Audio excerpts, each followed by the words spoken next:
Dans le cadre de la série La pureté des âmes, l'association VSNF, Valeurs et Spiritualité musulmane de France, a le plaisir de vous présenter le 12e podcast du mois du Ramadan sur la femme, Al-Mar'a.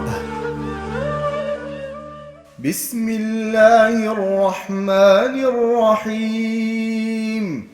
فاستجاب لهم ربهم أني لا أضيع عمل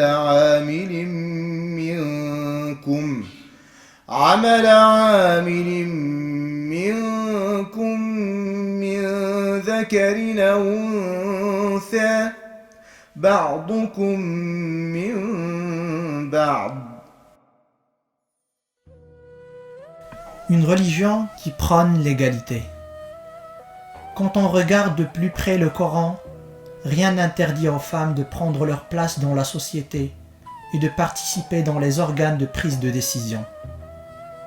Le texte coranique insiste à plusieurs reprises sur l'égalité homme-femme. L'histoire de l'islam abonde d'exemples de femmes ayant occupé de grands rôles au sein de leur société.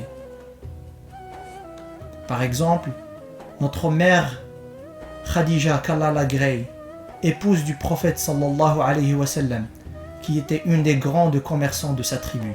Sayyidatuna Rufaydah, une infirmière de premier plan, qui a vécu à l'époque du prophète sallallahu alayhi wa sallam. Fatima al-Fihriyah, grande savante et fondatrice de la plus vieille université du monde musulman, Al-Qarawiyyin. Zaynab al-Nafzawiyah, première conseillère du sultan almoravide, Youssouf ibn Tashafin, et qui fut derrière la construction de la prestigieuse ville de Marrakech. De nos jours, il n'y a aucune raison que la femme ne puisse pas continuer à jouer ce rôle dans la société. قال سيدنا رسول الله صلى الله عليه وسلم: إنما النساء شقائق الرجال، وفي ذلك بيان جلي أن النساء مساويات للرجال في القدر والمكانة، فلا يوجد أي شيء ينتقص مكانتهن وقيمتهن.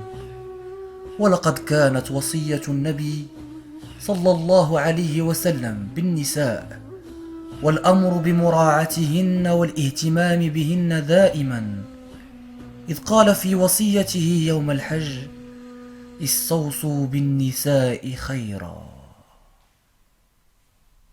الأم مدرسة إذا أعددتها أعددت شعبا طيب الأعراق.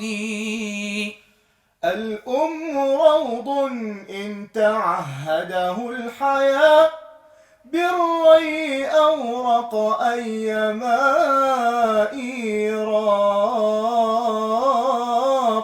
الأم أستاذ الأساتذة الأولى، شغلت مآثرهم مدى الآفاق. رب البنات على الفضيلة إنها في الموقفين لهن خير وثاق. وعليكم أن تستبين بناتكم نور الهدى وعلى الحياء الباقي.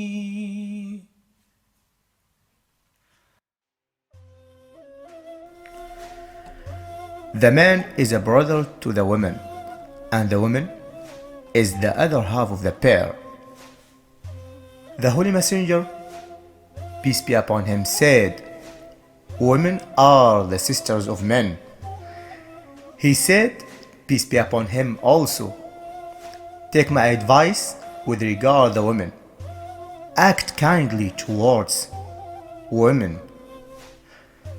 The Holy Prophet has spoken the truth.